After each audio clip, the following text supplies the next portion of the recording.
ज्येष्ठ मास महात्म्य 29वां अध्याय।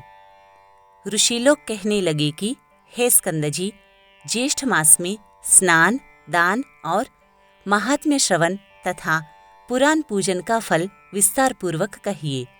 तब स्कंद जी बोले कि हे ऋषियों, आप सब लोग ज्येष्ठ स्नान के फल का श्रवण करें, जिसके श्रवण मात्र से मनुष्य तीनों प्रकार के पापों से मुक्त हो जाता है। जो प्राणी वृष सूर्य होने पर मैं प्रातःकाल ज्येष्ठ स्नान करूँगा, ऐसा संकल्प कर जल में स्नान के निमित्त प्रवेश करता है, उसके तीनों प्रकार के पाप, कायक, वाचक और मानसिक पाप नाश हो जाते हैं। सूर्योदय के पूर्व ज्येष्ठ स्नान करना चाहिए।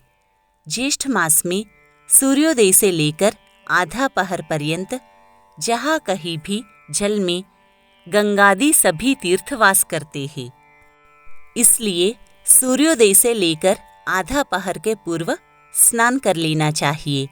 आधा पहर के पश्चात स्नानहीन दैव से उपहृत जनों को वे तीर्थ श्राप देते हैं, इसलिए ज्येष्ठ मास में श्रेष्ठ जनों को स्नान करना चाहिए।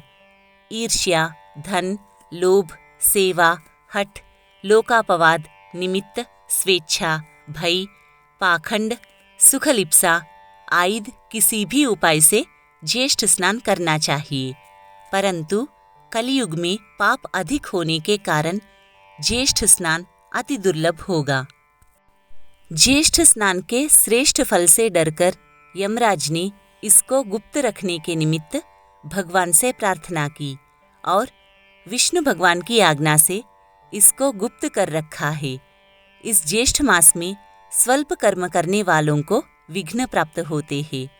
इतनी कथा सुनकर ऋषि लोग कहने लगे कि हे स्कंद जी, यमराज ने इस मास महात्म्य को गुप्त क्यों रखा और ज्येष्ठ मास में पुण्य कर्म करने वालों के कार्य में विघ्न क्यों करते हैं? हे स्कंद जी, हमारी यह सब सुनने की इच्छा है, कृपा करके आप हमसे कहिए। तब स्कंद जी बोले कि इस विषय में मैं तुमसे एक इतिहास कहता हूँ, जिसके श्रवण मात्र से तुम्हारे सब संदेह दूर हो जाएंगे। प्रथम महिष्मतिपुरी में कनक नाम का ब्राह्मण रहता था। वह समस्त विद्या से हीन, मूर्ख और परनिंदक था। वह कृषि कर्म को करने वाला और नित्य क्रय विक्रय किया करता था और भी अनंत व्यवसाय से अपने कुटुंब का उदरपूर्ण करता था। इस पर भी उस दुरात्मा कुटुंबी को तृप्ति न हुई और उसने उदरपूर्ति के निमित्त मार्ग में पथिकों का वध करना आरंभ कर दिया। फिर भी उसको तृप्ति नहीं हुई तो उस द्विजाधम ने चोरी करना भी आरंभ कर दिया। इसी प्रकार वह नीच ब्राह्मण महिष्मतिपुरी में रहता हुआ इस प्रकार के कर्म किया करता था। एक दिन उसको चोरी करते हुए देखकर ग्रामवासियों ने उसको पकड़ लिया तथा उसको बांधकर खूब मारा और फिर ग्राम से निकाल दिया। कुछ दिनों तक वह ग्राम के पास ही वन में जाकर रहने लगा और रात्रि को घर में आकर पुनः वन में चला जाता और वन में पशुओं का वध करके वह निर्दयी उसको खा जाता था। यह कर्म करते हुए उसको बहुत दिन बीत गए। इसके पश्चात जब एक समय ज्येष्ठ मास आया, तब वह कनक ब्राह्मण अर्धरात्रि के समय वन से ग्राम में आकर और वस्त्र तथा अलंकार की चोरी करके पुनः वन को चला गया। मार्ग में नदी को देखकर उसे तैरकर पार किया। इस तरह अज्ञानतावश उस ब्राह्मण ने स्नान किया और प्रतिदिन वह इसी प्रकार से रात्रि को ग्राम में आकर चोरी करता और चोरी का धन लेकर प्रातः समय नदी में स्नान करता हुआ वन में चला जाता। इस प्रकार अज्ञानवश स्नान करते हुए 1 मास बीत गया।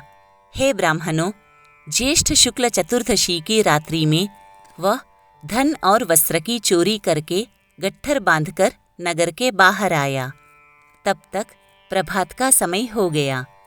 लोगों को इधर उधर जाता आता देखकर वह वहां से भागता हुआ नदी के तट पर आया और लोगों ने उसे देखकर उसको लाठी और पत्थरों से खूब मारा, परंतु वह कनक उस चोरी के बोझ को सिर पर रखकर अगाध जल में पहुंचा और अधिक बोझ होने के कारण वह शिथिल होकर अगाध जल में डूबकर मर गया।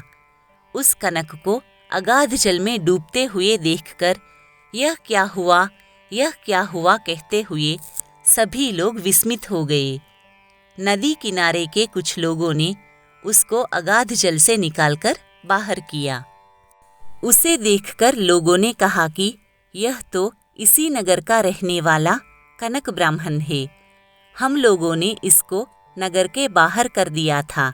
उसी क्षण वह कनक ब्राह्मण उत्तम रूप को प्राप्त करके विमान के सहित दूतों को देखकर वह दिव्य पुरुष कहने लगा कि हे दूतों, यह विमान वैकुंठ से यहाँ किस पुण्य के प्रभाव से आया है। तब देवदूत बोले कि हे कनक, अज्ञात ज्येष्ठ मास के स्नान से यह दुर्लभ विमान आपके लिए आया है। यह सुनकर कनक ब्राह्मण विमान पर बैठकर विष्णु लोक को चला गया। वहां पर विष्णु भगवान के समान रूप को प्राप्त हुआ। तब यमराज इस समाचार को सुनकर अत्यंत दुखी हुए और जगतपति विष्णु भगवान से प्रार्थना करके ज्येष्ठ मास महात्म्य को गुप्त करवा दिया। हे ब्राह्मणों, इस ज्येष्ठ मास के स्नान का महात्म्य मैंने आप लोगों से कहा।